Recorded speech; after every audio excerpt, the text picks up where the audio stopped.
Stalin was excessively rude, did not have a proper attitude toward his comrades, and abused his power, and who practiced brutal violence, absolutely did not tolerate collegiality in leadership. Stalin acted not through persuasion, explanation, and patient cooperation with people, but by imposing his concepts and demanding absolute submission to his opinion. Nikita Khrushchev's secret speech was the starting point to many years of liberalization that ultimately led to his demise in 1964. The speech signified the beginning of the period known as the Khrushchev thaw, a period of significant liberalization and greater allowance of social and economic freedom that led to an acute escalation in diplomatic relations. The reformations during the Khrushchev thaw gave the Soviet people a new glimpse of freedom and culture, which was in stark contrast to the oppression by Stalin's dictatorial and authoritarian government for the past 29 years. Since its institution in the mid-1600s, the Russian Tsarist feudal system oppressed peasants and serfs economically, with high living costs, and socially, with censorship of information. After almost 2 centuries of Tsarist rule, Russian citizens started fighting for a government for the people because of the quick decrease in popularity of Russia's participation in World War I. The Communist Bolshevik Party, led by Vladimir Lenin, gained support rapidly using their simple slogan, bread, peace, and land. The people of Russia gave Lenin the support they needed in the bloodless October Revolution in 1917.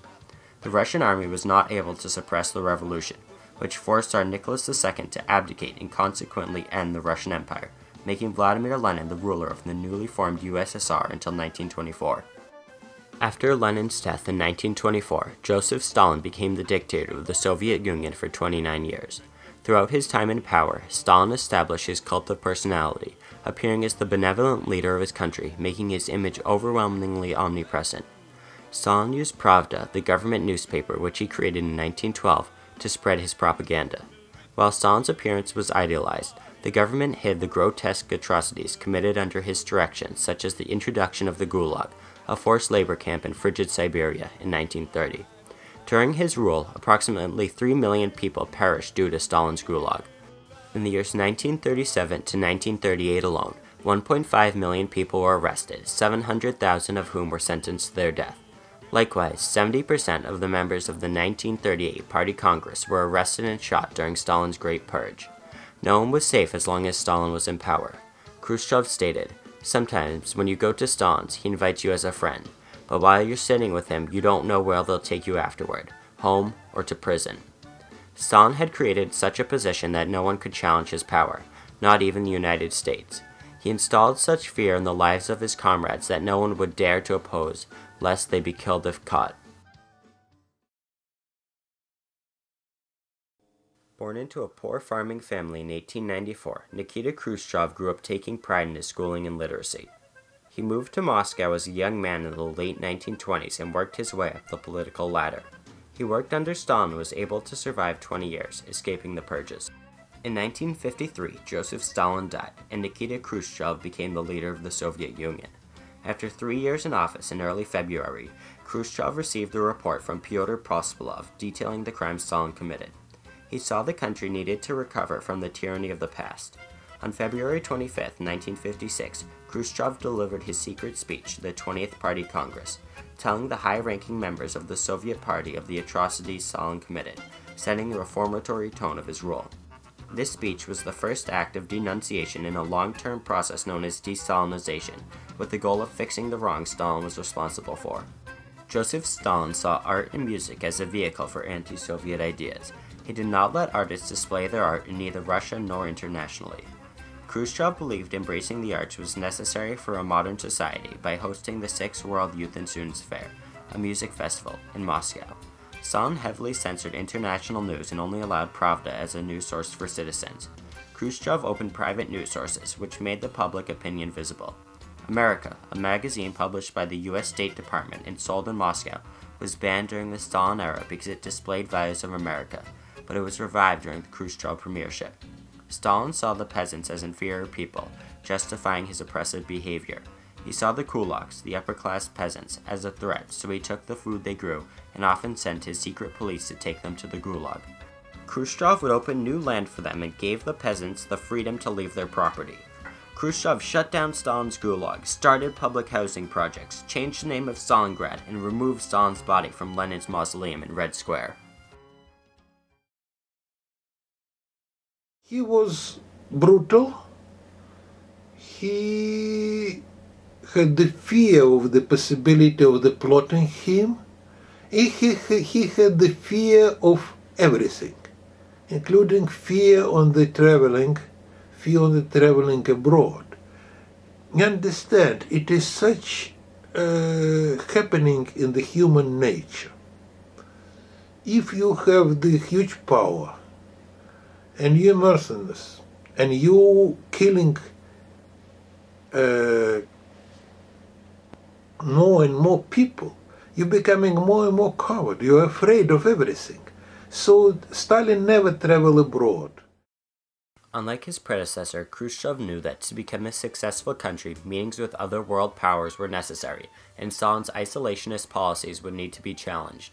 Khrushchev saw the true importance for his country meeting with world leaders like U.S. Presidents Richard Nixon, John F. Kennedy, and Dwight Eisenhower, Egyptian President Gamal Abdel Nasser, Cuban revolutionary Fidel Castro, and lower U.S. diplomats as well. Khrushchev visited the U.S. to see in which areas the country had success. He went to the Iowa corn farms many times because he saw their economy steadily rising from an agricultural standpoint. From seeing their success, he developed the saying that the Soviet Union will catch up with America and overtake it. This was a new experience for Soviets, and Khrushchev utilized the opportunity when he invited the 1959 World's Fair to be held in Moscow, enlightening the country with the progression of the world. Vice President Nixon came to Moscow and met Nikita Khrushchev in a U.S. model kitchen, which sparked the first high-level diplomatic debate for the Soviet Union. Each leader talked about the advancements of their respective countries, which gave Nixon a chance to boast about American development.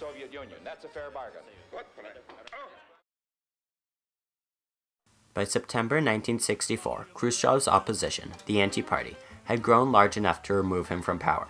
Khrushchev's liberal policies consequently angered conservative leaders, such as Molotov, Kaganovich, Brezhnev, Fortuseva, Serov, and Grichel.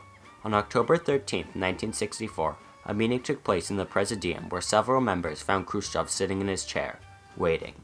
Khrushchev was deeply saddened when he received the news of his forced retirement, but he knew that by being kicked out without any violence, that this was his greatest accomplishment of all. I'm old and I'm tired. Let them cope by themselves. I've done the main thing.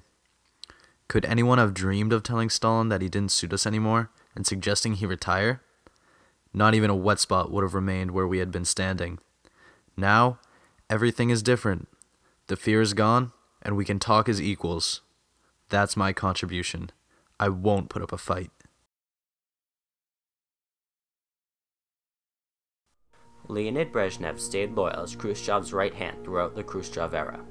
Brezhnev supported him when he denounced Stalin and with his reformations. However, in 1963, as the Anti-Party was growing, Brezhnev joined and took a leading role in the organization of the coup. When he became party leader in 1964, his attitude changed as he became more conservative when he instituted a new crackdown on freedom of culture. Trials of artists and writers returned for the first time since the Stalin era. The KGB regained most of its power as tens of thousands of people were arrested over his years as head of state. Despite these apparent failures, successes of Khrushchev's reforms had still shown throughout the Soviet Union's existence. Policies Brezhnev saw while he was under Khrushchev stuck with him as he continued with the reforms created for the peasants. The public housing project Khrushchev started in 1955 continued for 30 more years. The infamous Gulag never reopened. The tone Khrushchev had set for debate and diplomacy continued as Brezhnev met with U.S. Presidents Richard Nixon, Gerald Ford, and Jimmy Carter. Yuri Andropov, leader from 1982 to 1984, met with U.S. President Ronald Reagan. Mikhail Gorbachev, the last leader of the USSR, saw the benefits in Khrushchev's reforms and tried to continue his legacy as he introduced glasnost into the country, a policy of openness, debate, and participation, in hopes of creating a people's state. Boris Yeltsin, the former president of Russia, closed down the extensive propaganda machine, Pravda, in 1991. The effects of Nikita Khrushchev's reforms can be seen even after the regression by the conservative leaders that followed, showing that his thaw had a lasting effect on the frozen debate.